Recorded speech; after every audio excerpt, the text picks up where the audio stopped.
My name is Christina Parker, and I knew my sister's wedding was over for me before she even reached the altar. They put me in the last row against a stone pillar that blocked the aisle.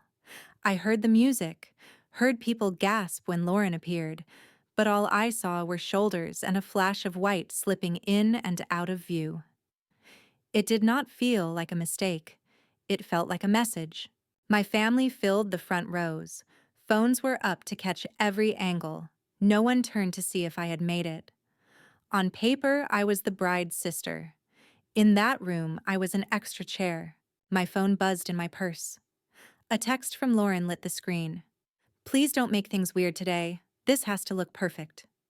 She was saying vows and still sending instructions. For a second, I thought about walking out. Instead, I stayed where they had decided I fit and folded the program until the edge dug into my skin. Then, a man in a dark suit slid into the empty chair beside me like he had chosen that spot. He scanned the room, then looked at the pillar blocking us, and at my untouched place card. He leaned in, voice low and steady. "Just follow my lead. Pretend you're my date," he said. "You don't have to sit back here alone." Later, when he stood up to speak and the whole room went silent, my sister finally looked past the front row. She did not like what she saw. If you have ever felt pushed to the edge of your own family, stay with me and subscribe, because one choice with a stranger turned that perfect night into my breaking point. Would you have taken his offer? A few months before the wedding, the first warning did not come from a fight. It came in an envelope. I came home from work, dropped my bag on the kitchen chair, and saw it sitting alone on the table. Thick cream paper, my name in careful script that looked like it belonged to another life. The return address was my mother's house.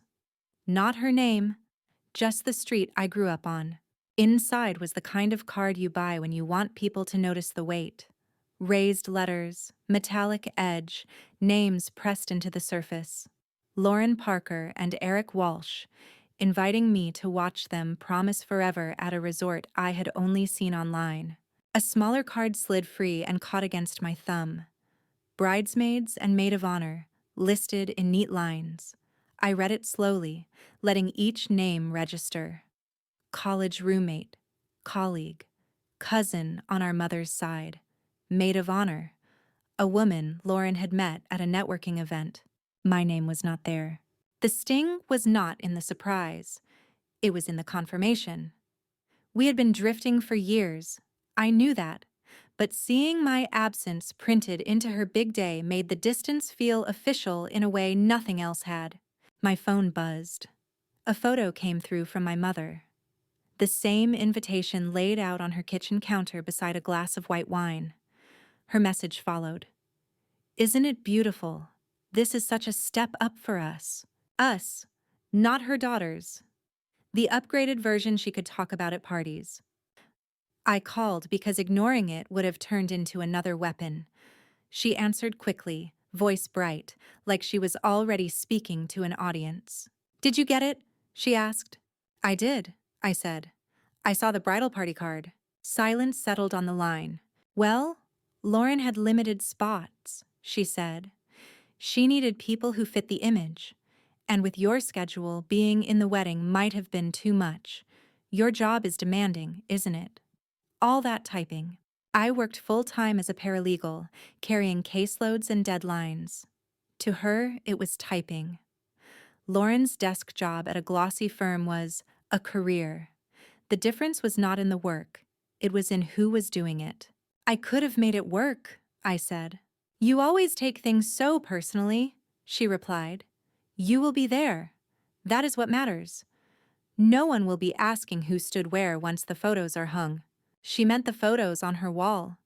I thought about where, exactly, I would be standing when those were taken. After we hung up, a text from Lauren appeared. No explanation, no apology, just a single line. "Hope you can come. It would mean a lot." A lot to what? I did not ask. To her image. To the story where she could say, if pressed, that her sister had been invited and had attended. I sat at my small kitchen table with the cards spread in front of me. Other memories surfaced. the school concert where my solo was cut so Lauren could have another verse, the graduation party where my mother introduced me as still figuring it out while listing Lauren's internships, the holiday photo where my shoulder made it into the frame, but my name did not make the caption. The invitation did not create anything new. It gathered those moments into one expensive piece of paper and asked me to smile about it. I filled out the response card anyway, checked will attend, wrote in the date, signed my initials on the line at the bottom. Not because I believed showing up would fix anything, but because some stubborn part of me wanted to be on record in their story, even if they tried to hide the page.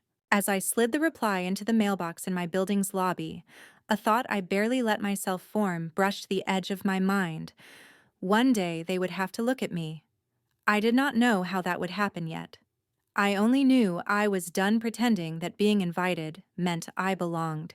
Have you ever opened an envelope from your own family and felt less like a person and more like a prop? The wedding day broke with a blue sky that did not match the way my stomach felt. I drove to the resort alone, the invitation propped in the passenger seat like a ticket I could still decide not to use. By the time I pulled into the parking lot, the place was already dressed for photographs.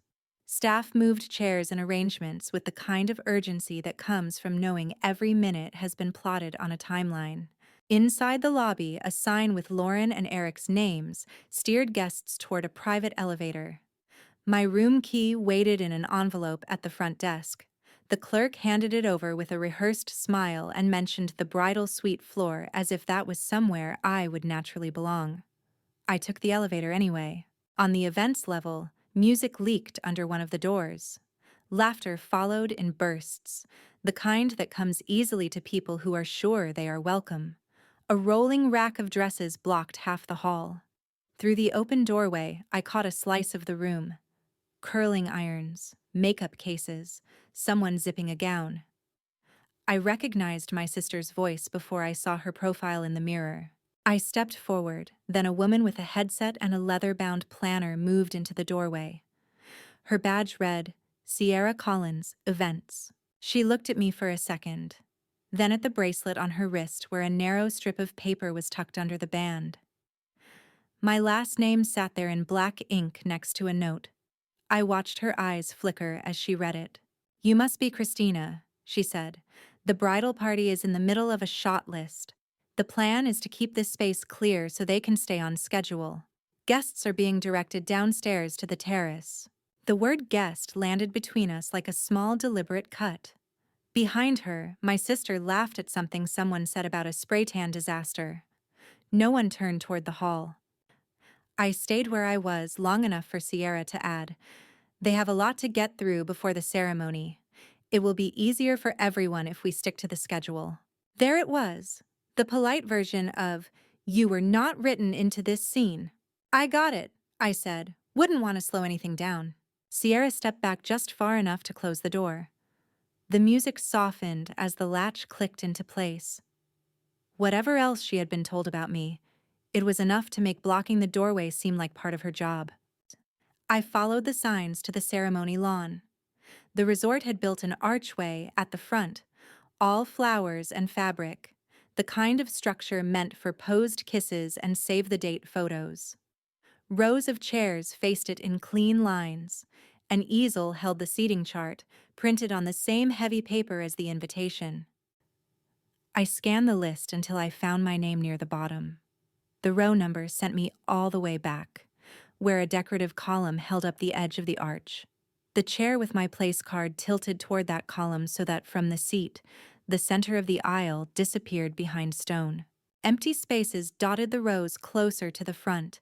There was room to shift a chair, create a new spot, pretend the layout had been a mistake. No one had bothered. I sat anyway. Leaving would have turned their choice into my disappearance. Staying felt like the only way to refuse that. Early guests drifted in and filled the chairs ahead of me. Ushers walked Lauren's friends to spots with perfect views. My mother arrived on the arm of a relative, wearing a dress she had described to me over the phone in great detail and eyes that slid right over the back row. She smiled for someone's camera, adjusted a strand of hair, and took her place close to the aisle. I watched all of it from the edge, the program in my hand, the stone column cutting the world in two. Somewhere behind the flowers, my sister was getting ready to walk into a scene without me. I told myself I was taking notes now, not just blows. By the time the officiant cleared his throat, the lawn felt full.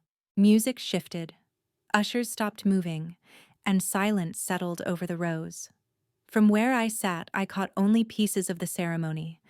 A slice of white when the aisle opened, the edge of a bouquet, the curve of Lauren's veil when the breeze caught it.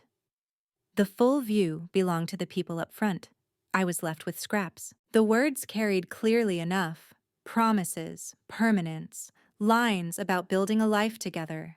Somewhere inside them, Lauren's name paired with Eric's until it sounded like a brand. I tried to picture her expression while she said those lines and could not. Stone at my side turned the moment into something I had to imagine instead of witness. When people laughed at a joke the officiant made, I smiled a beat late, reacting to sound instead of what they saw. It felt like listening to a movie with the screen blocked. I thought about my mother saying no one would remember who sat where, and wondered if she would ever admit that someone had decided I did not need to see anything at all. Movement beside me pulled me out of the loop in my head. A man had taken the empty chair to my right. I had not seen him walk down the aisle.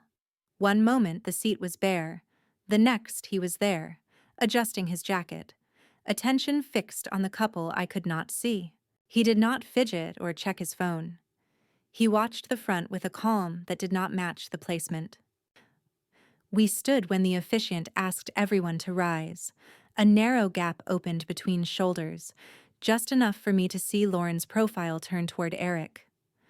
My chest tightened on reflex. The man beside me did not rise right away. He seemed to be scanning the space, row by row, cataloging who had been given what spot. When his gaze passed over our section, something in his face shifted, as if a detail had just clicked. Then he straightened.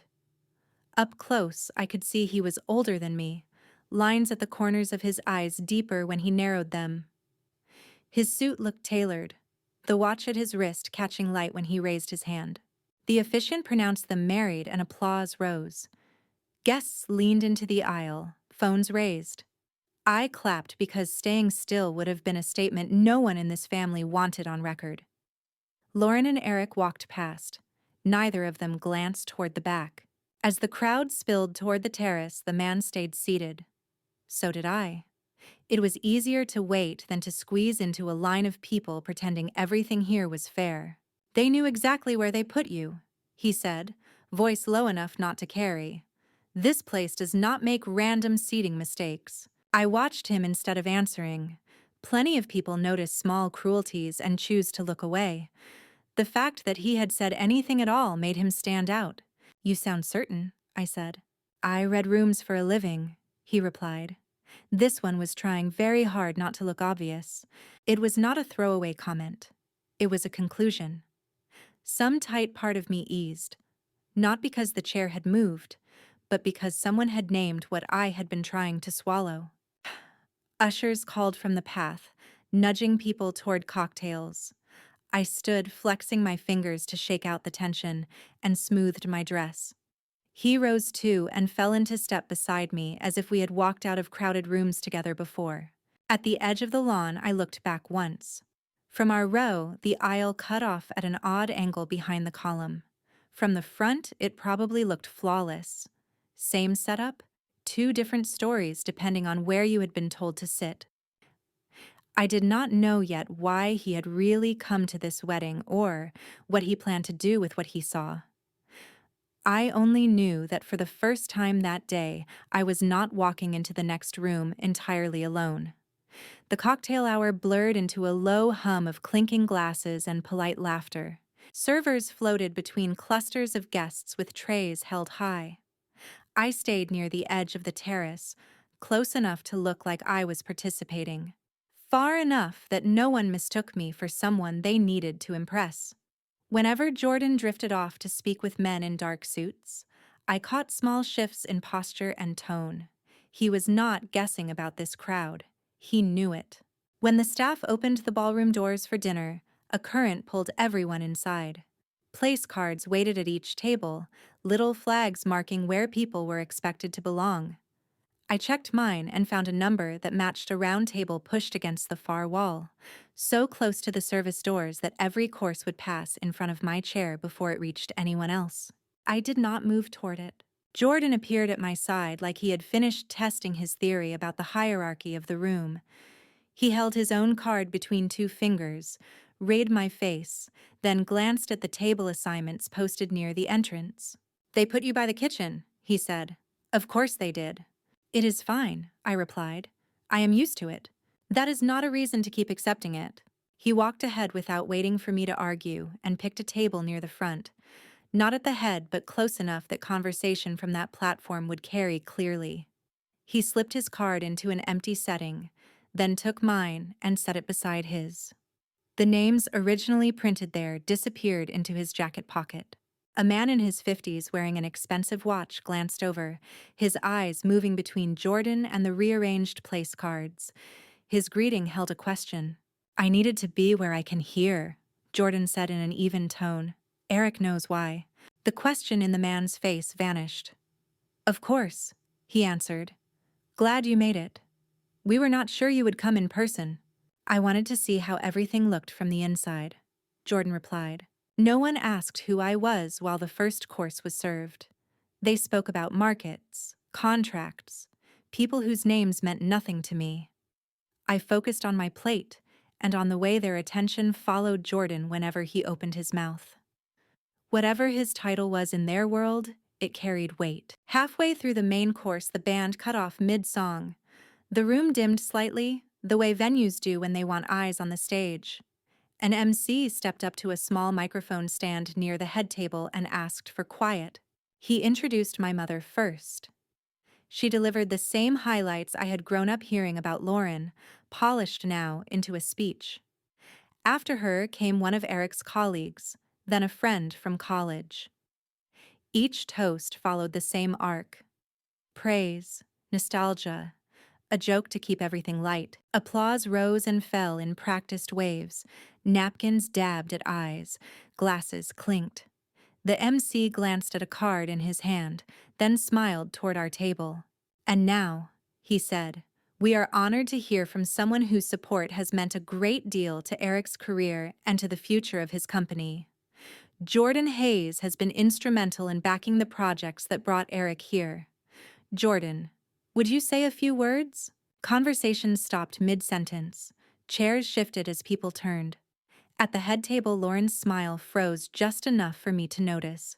Jordan set down his fork, wiped his hands on his napkin, and stood.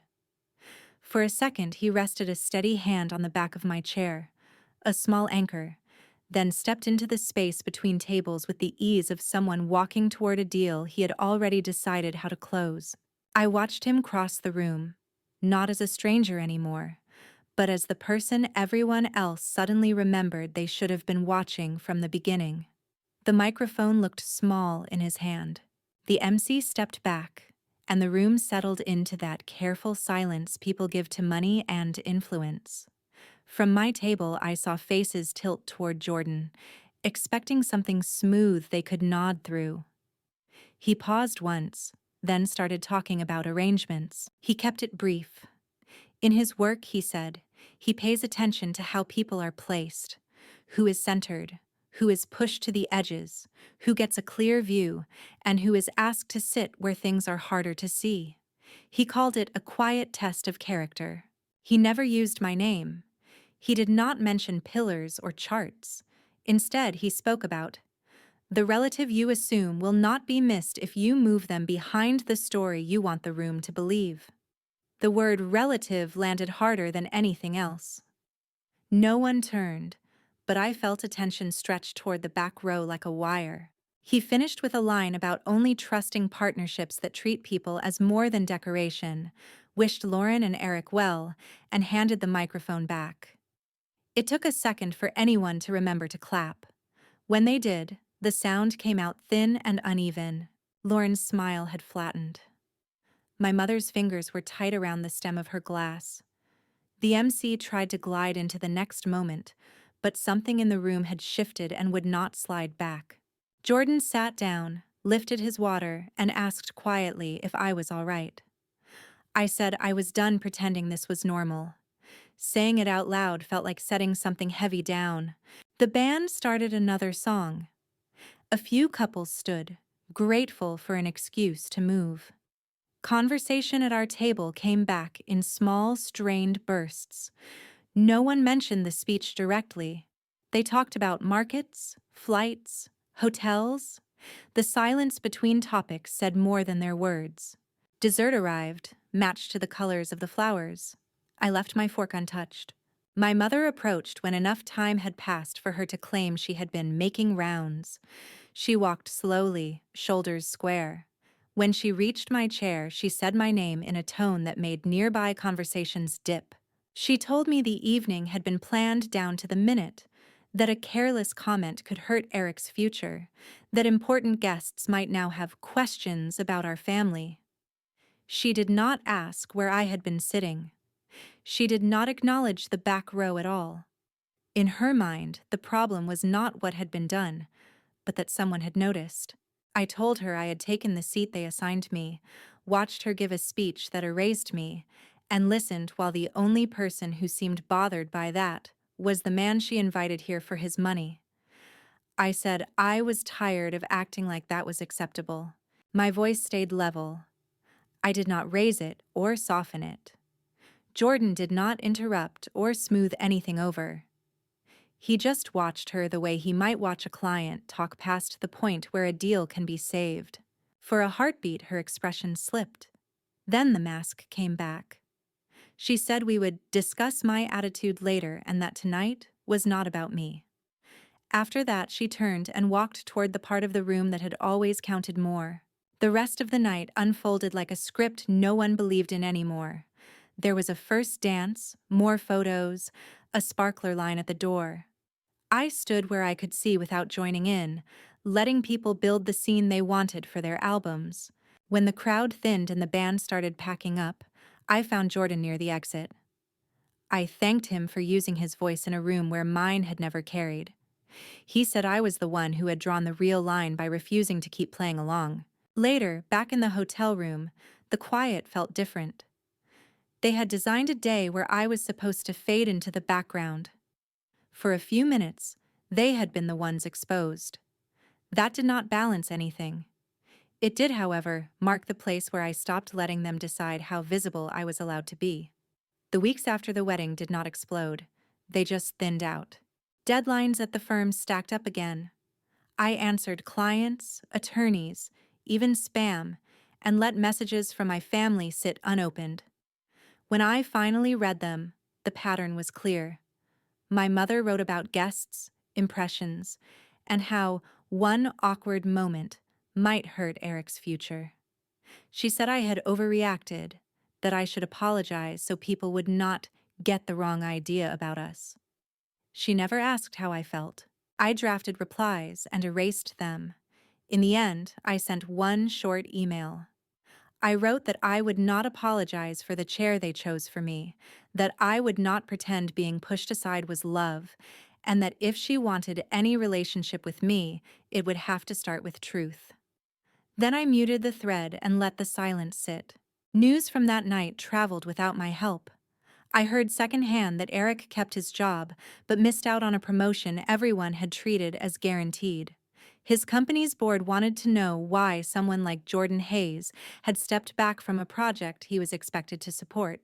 No one could quote a direct threat in that speech, but people whose lives depend on reputation know how to read quiet warnings. For Lauren, the fallout landed in smaller, sharper ways. A committee she wanted suddenly put her on hold. A couple she bragged about double dating with stopped returning messages. Posts about the wedding slowed. When photos did appear, the comments were lighter. No one confronted her. They just shifted a little farther away. My mother's circle changed too. Women who used to praise her for raising such a star now changed the subject when she brought up the wedding. For someone who lived to be admired, Being quietly judged was its own sentence. None of that fixed anything between us. It did, however, make one choice easier. I gathered the invitations, the programs, the old photos where I barely made the edge of the frame, and I stopped waiting for my family to wake up different. I changed my number and sent one last message from an address I could ignore. I said I would not be coming to holidays or birthdays, that any necessary information could go through email, and that I was done playing the quiet extra. I did not argue my case. I simply stepped out of theirs. Life stayed ordinary. I still rode the bus, packed leftovers for lunch, worked late when a filing deadline demanded it. The difference was inside my apartment. Without the constant rehearsal of what I might say to win them over, the silence felt less like punishment and more like space. Jordan and I kept seeing each other, but not as a strategy. We met for coffee, walked through streets neither of us had a history in, and talked about books, food, office stories. Whatever he had done with that microphone, he left there. With me, he behaved like a person who had seen a line crossed and refused to be part of it. Over time, the raw edge of what I did not have with my mother and sister dulled. I grieved the family I had wanted and accepted the one I actually got. I did not forgive them, but I stopped letting them write new chapters in a story where I always came last. The last update I heard about Lauren came through a cousin. The marriage, she said, was not matching the fairy tale Lauren had planned out loud. There were arguments about money, about image, about how much of their life should be staged for other people. I listened, wished them well in my head, and changed the subject. Their house was no longer one I had to walk into. If you were in my place, would you cut contact and protect your peace?